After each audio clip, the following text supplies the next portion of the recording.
18 May 26 Juun maalmaha qarannimada dabaaldega beerta xorriyadda geedka nabadda ee magaalada Hargeysa beerta xorriyadda iska soo dhiibay dad maqajtay hebel istriib iska dhiibay beerta xorriyadda iska soo dhiibay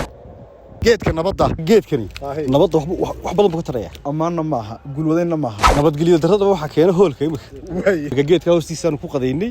oo waqti ku qaadanay oo ku shirnay marka waxa weeye dhaqan ahaan hadii la yiraahdo waba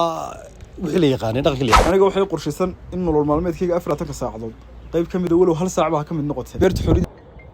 aniga waxay qorshaysan in nolol maalmeedkayga 4 saacadood qayb kamid ah walow hal saac baa ka mid noqotay beerta xorriyadda iska soo dhiibay dad maqajtay hebel istriib iska dhiibay beerta xorriyadda iska soo dhiibay kamid aktarada aadka loo jecel yahay bal weydiis sababta uu soo gaboobi leeyahay oo marba markasta dambe soo sii yaraanayo wuxuu waxa la sameeyay buu meelaha greenka ah ayuu nolol maalmeedkiisa ka dhigay aan rabin inay gaboobaan maxaa leedahay beerta xorriyadda iska soo dhiibay dad maqajtay hebel istriib iska dhiibay beerta xorriyadda iska soo dhiibay amaana ma aha gulwadayna ma aha nabadgelyo darrada waxa keena hoolka imika marka geedkani nabadda wax badan ka taraya geedka hoostiisaan ku qadaynay oo waqti ku qaadanay oo ku shirnay marka waxa weeye dhaqan ahaan hadii la yiraahdo waba wixii la yaqaanay dhaqaniyan waba calaamadeedii weeyaan imika geedka hoostiisaan ku qadaynay oo waqti ku qaadanay oo ku shirnay marka waxa weeye dhaqan ahaan hadii la yiraahdo waba wixii la yaqaanay dhaqanka wax walba marka dhaqankeeda hore loo celiyo uu wanaagsanaanaya nabadgelyo darrada waxa keena hoolka imika marka geedkani nabadda wax badan ka taraya amin wanaagsan waqti wanaagsan kulanti wanaagsan maanta waxaynu soo hadlaynaa goob ku taala magaalada Hargeysa caasimadda Soomaaliland waana goobtan oo ah goob macna gaar ah u leh bulshada Soomaaliland waa goob ay u soo nasasho tagaan oo dabcan waxa weeyaan ay waqti ku qaataan qaybo kamid ah bulshada caasimaddu waana goob ay diyaarisay ama ay diyaariyeen mas'uuliyiinta degmada Hargeysa iyo waliba maamulka dawladda hoose ee magaalada Hargeysa waa beerta xorriyadda goobta loo yaqaano oo ah goob runtii maanta muuqaalka aanu ka siinayno iyo warka aanu ka sidnaabo uu ka duwan yahay wararkii hore laga soo tabin jiray 18 May 26 Juun maalmaha qarannimada dabaaldega iyo bulshada reer Hargeysa oo lagu ballamiyo ayaa dabcan bulshadu si weyn ay ugu taqaanay beerta xorriyadda ee magaalada Hargeysa maanta se muuqaal ka duwan ayaynu ka hadlaynaa waxa ay bulshadu ku taqaanay iyo ballamihii hore ee bulshadu waxa weeyaan loogu diri jiray amaba ballamihii hore ee bulshada waxa weeyaan ay maqli jireen waxaan joognaa goob qurxoon oo ay diyaarisay dawladda hoose ee caasimadda Hargeysa bulshada qaybaha kala duwan ee bulshaduna waqti ay ku qaadanayaan طبعا dadka qaar jimicsi ay goobtan waxa weeyaan waqtiga duhurnimada ay ku qaataan ilaa iyo galabnimada kuwa kalena waxa u yimaadaan nasasho kuwa kale waxa u yimaadaan sheeko iyo jawi kale mas'uuliyiinta dawladda ayaan ka maqnayn waqtiyada ay fasax haystaan geedka nabadda waa geedka nabadda goobahani waxay ka mid yihiin goobaha dadku ay ku nastaan waxa loo dhigay kuraasi dadku ay ku fadhiistaan ay ku nasan karaan kuwa faqaya kuwa haasaawaya qaybo badan oo caasimadda ka mid ah waxay u soo nasasho tagtaa geedka nabadda iyo waliba beerta xorriyadda ee magaalada Hargeysa sida haatanba ay ku sugan yihiin qaybo badan oo ka mid ah bulshada caasimaddu halkaasi waa qayb lagu jimicsado oo dadka waxa weeyaan jimicsiga ayaa wareegaya halkanina waa qaybta nasashada waxa qayb weyn ka ah geedka nabadda miyaad aragtay geedka nabadda caasimadda Hargeysa nabadgelyada arrimaha nabadgelyada ka soo kordha gobolka Maroodijeex degmada Hargeysa waa geedka lagu xaliyo oo waxa la yiraahdaa geedka nabadda wax kasta oo nabada oo guud ahaan ba caasimadda ah ayaa geedka lagu qaban karaa geedka nabadda ayuu tageynaa dhaqameed iyo salaadiin ayaa qayb ka ah dadkan bulshada halkan aanu kula kulanay suldaan soo dhawow maxay uga dhigantay bulshada caasimadda beertan quruxda badan ma sha Allah alxamdulillah waxa ilaahay lagu mahadnaqa weeyaan wadiga arkayda quruxda ay leedahay meeshani halka maanta nimiyoon waqti ku qaadanaan ku qadaynay waxaan uga mahadnaqaynaa cid kasto qabatay wanaagan aan arkeen iyo quruxdan gaar ahaan dawladda hoose gudigeeda fulinta xildhibaanadeeda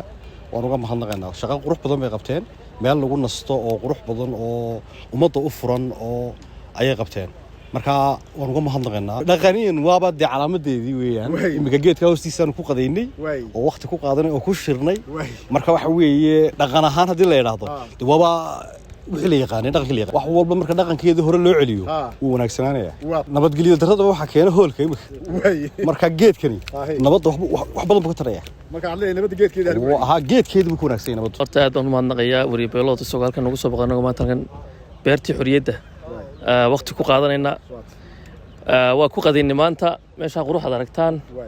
waqti wanaagsanna waan ku qaadanay hadda casar baa dhow insha Allah salaada waan dareeraynaa runtii waxaan halkan uga mahadnaqayaa golaha deegaanka caasimadda Hargeysa ugu horeeyo maayarka waxa kale maanta nala joogay oo isaguna beerta nagula sugan xogeeye Saciid marka quruxda meesha ka muuqata wax qabadkuna meeshu ka muuqda runtiina waxaan leeyahay dadka magaalada Hargeysa magaaladu waxay aad uga leedahay dhiraynta iyo cagaaraynta marka dadku marka boorku inuu ku soo daalo bal magaalada beerta hay maadaano bal bilicda iyo quruxda iyo dhirta waqtiga waxa u baahan indhaha u baahan insha Allah ma aragtay ha ku soo nastaan hay maadaan meel lagu qadeeyo waa tahay meel waqti lagu qaato way tahay beelado wariyeen qofku noloshaaba kamid tahay inaad qofka bini'aadanka inuu mar intuu buuqa iyo qaxarka magaalada intuu ka dhaxbaqo oo kelidii halkaas oo kala fadhiisto boortu naftiisa iyo jawiga iyo deegaanka intaba uu maaragtay uu qiimeeyo adiga laftikaaga dee maskaxiyan isku helayo wax badan oo ka maqnaaba isweydiinaysa marka naftaada in badan bad xusuusanaysaa hadaan la timaado insha Allah horta Cabdiqani Xuseen Abuukar waad baad maasan tahay halkan ay ku sugannahay waa beertii xorriyadda oo aynan laakiin inta ugu badan munaasabadaha la isku qiiman jiray sida xuska 18 May iyo xilligada doorashada ama ololaha waa beertii libaxyada ka duwan xilligan ku soo beegana waa duhur Allahumma salli ala Muhammad xagan waxa jimicsanaya dad baa jimicsanaya dhalinyar iyo odayaal iyo daada dhaxaba inaguna halkan ku sugannahay waa beerihii oo greenkii ah waxaana aad u mahadsan dawladda hoose si weyn uga shaqeysay bogaadin bay mudan yihiin inaguna haddeen saxaafad ahaanay meelaha quruxda badan iyo bilicda waddankeena inaan soo bandhigno waa inagu waajib waxyaabaha mas'uuliyiintu qaldaan inaan tooshka ku iftiimino inagana waa mas'uuliyaddeena loo diray saxaafadda sharafteedu intaasay ku jirtaa meelaha quruxda badan inaan soo duubto qofka mas'uulkiina uu quruxda badan ee uu qabto in bulshada loo soo bandhigo sida dhaliisba loogu soo bandhigayo ayaa qurux badan waxa aad soo jiidatay maanta meeshan aynu ku kulanay labadeena badee laakiin aanu qaadan weynay adiguna waad iga duubaysaa waan hadlayaa labadeena baynu qaadan kar weynay waxa meeshan ka socda iyo meeshan sida u eg tahay aniga waxay qorshaysan in nolol maalmeedkayga 24 saacadood qayb kamid ah walow hal saac baa ka mid noqotay kullu cafeteria ku bixinay cafeteriadana waxa weeyaan shaahagi waad ka soo qaadanaysaa laakiin jam badan iyo meel kale ma jirayso koobkaaga shaaha iska soo qaadanaysaa laptopkaaga iska soo qaadanaysaa halkan baad kaga diyaarinaysaa kuraasta taalo adigan arkaya waxa weeyaan naacawda iyo qabiga ka dhacaya maleen meesid baxar saafka halka leegna weynagii waxa weeyaan ninka caw yar hor dhigto hoos dhigtaa markaynu qiyaasno ilaa 5 iyo barka ay ka kacay isagoo salaad casar waliba ka tagtay Cabdiqani waxaan raacinaya kale badanka dadka social media ku jira filmaanta inta ugu badan matala aktarada Hollywoodka wararka Hindida aad ugu badan mid kamid ah aktarada aadka loo jecel yahay bal weydiis sababta uu soo gaboobi leeyahay oo marba marka sida soo sii yaraanayo waxa la sameeyay buu meelaha greenka ah ayuu nolol maalmeedkiisa ka dhigay isagoo gurigiisii hanti badan ku bixiyay sidii uu green uga dhigi lahaa halkana iyadoo hal door ka gelin baa leeyay ay kamid tahay caasimadeeni waxaan jeclaan lahaa inaynu waxa weeyaan inagu hadeen saxaafadeena aan rabin inay gaboobaan maxaa leedahay beerta xorriyadda iska soo dhiiba dad maqajtay hebel stream iska dhiibay beerta xorriyadda iska soo dhiib inaguna hadeen saxaafadeena bulshada iyo mas'uuliyiinta dawladda waxaanu ku leenahay sida ay gudida fulinta maayarka iyo xogayaha iyo maayarku xigeenku ay ugu hagar baxeen caasimadda waliba waxa weeyaan beerta xorriyadda in loo badiyo meelahaas oo kale aad baan u bogaadinayna amaana maaha gulwadayna maaha xogayaha fulinta dawladda hoose oo dabcan waxa weeyaan dadka goobtan haatan kamid ah mas'uuliyiinta ku sugan oo waqtigooda goobtan ku qaadanaya